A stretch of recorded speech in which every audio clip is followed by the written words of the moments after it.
तो दोस्तों आज हो गया 29 अप्रैल 2022। यूपी समेत देश में की सभी ताज़ा बड़ी खबरें लेकर आए सिर्फ आपके लिए। चलिए फटाफट खबर शुरू करते हैं। उससे पहले चैनल को अब तक सब्सक्राइब ना किया हो तो फटाफट चैनल को सब्सक्राइब कर दें, लाइक कर दें, शेयर कर दें ताकि इसी तरह की खबर आप हर रोज देख सके। चलिए शुरू करते हैं आज की पहली बड़ी ये खबर। कांग्रेस पार्टी ने सरकार पर लगाया 4600 करोड़ के दाल घोटाले का आरोप। जी आपको बता दें, कांग्रेस ने बीजेपी सरकार पर गरीब परिवारों और सेना को दी जाने वाली दाल में भ्रष्टाचार का आरोप लगाया है। कांग्रेस ने दावा किया है कि बीजेपी ने दाल घोटाला कर देश को 4600 करोड़ रुपए की चपत लगाई है। आपको बता दें, कांग्रेस नेता अभिषेक मनु सिंघवी ने कहा है कि साल 2018 में बीजेपी ने दालों की दलाई के लिए टेंडर की पूरी प्रक्रिया ही बदल दी और नए टेंडर जारी किए, जिसमें 4600 करोड़ का घोटाला हुआ है। अब जेल में ही मनेगी पूर्व मंत्री आजम खां की ईद। जमानत अर्जी पर 4 मई को होगी सुनवाई। जी आपको बता दें कि इलाहाबाद हाई कोर्ट ने शत्रु संपत्ति मामले में पूर्व कैबिनेट मंत्री आजम खां की जमानत अर्जी पर सुनवाई के लिए 4 मई की तारीख लगाई है। इससे ईद से पहले 72वें और अंतिम मामले में जमानत मिलने की उनकी उम्मीदों पर पानी फिर गया है। आपको बता दें कि शत्रु संपत्ति मामले में जमानत अर्जी पर सुनवाई पूरी हो चुकी है, लेकिन गुरुवार को राज्य सरकार ने कुछ अन्य तथ्य पेश करने के लिए अर्जी दाखिल कर समय मांग लिया है। इस पर कोर्ट ने सुनवाई के लिए 4 मई की तारीख लगा दी है। रक्षा मंत्री राजनाथ सिंह ने कहा है कि यूक्रेन के संकट से हमें शिक्षा लेनी चाहिए और रक्षा मामले में आत्मनिर्भर बनना चाहिए।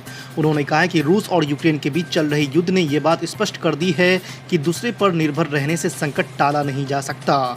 आपको बता दें कि नौसेना के टॉप ब्रोस को संबोधित करते हुए रक्षा मंत्री ने कहा कि भारतीय नौसेना को हर क्षण तैयार रहने की जरूरत है। राजनाथ सिंह ने कहा कि देश रक्षा उपकरण निर्माण के मामले में आत्मनिर्भर होने की ओर कदम बढ़ा चुका है और आने वाले समय में यही हमारी सबसे बड़ी शक्ति होगी। आरएसएस प्रमुख मोहन भागवत ने गुरुवार को एक कार्यक्रम के दौरान कहा है कि हिंसा से किसी को फायदा नहीं मिलेगा। उन्होंने कहा है कि ज़रूरत इस बात की है कि हर समाज के लोगों को साथ लाया जाए जिससे इंसानियत बची रहे।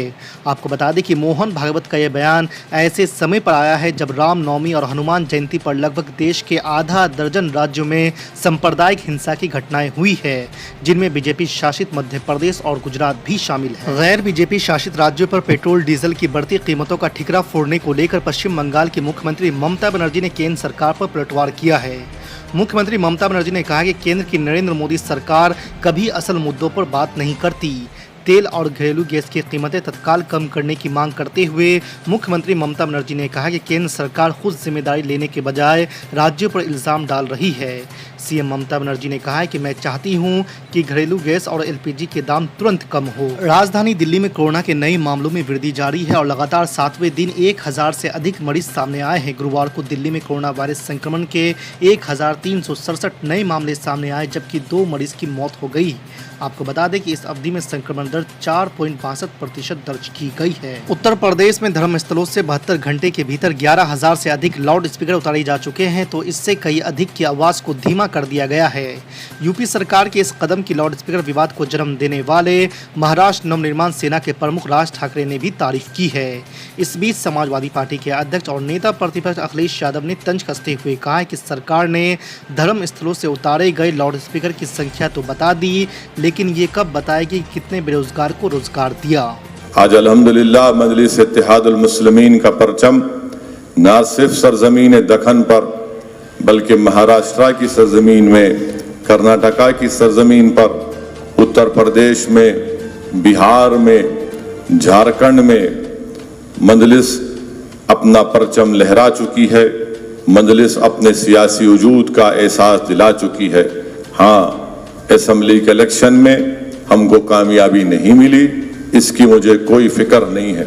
आज नहीं मिली, कल मिलेंगी, मगर जो लोग लड़ने से डर जाते हैं वो जिंदगी में कभी कामयाब नहीं हो सकते। तो हमको एक मकसद के तहत अपनी सियासी जद्दोजहद को जारी रखना है।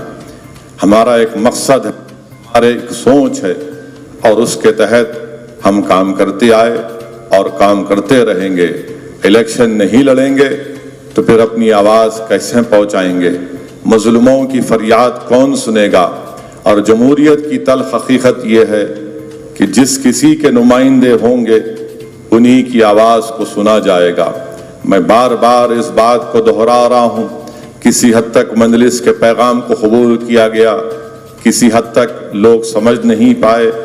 आज नहीं समझे, कल समझेंगे, मगर मैं उन लोगों को एक बात कहना चाहूँगा जो मजलिस पर उंगलियां उठाते हैं, आप उंगलियां उठाओ, पत्थर फेंको, गोलियां चलाओ, हमको ख़त्म भी कर दो, मगर याद रखो ये हमारा अज़म है, ये हमारा पैगाम है और हम अपने मकसद में ज़िद के साथ आगे बढ़ेंगे। मजलिस इत्तेहादुल मुस्लिमीन किसी सियासी पार्टी को जिताने का या हराने का ठेका हमने नहीं लिया है।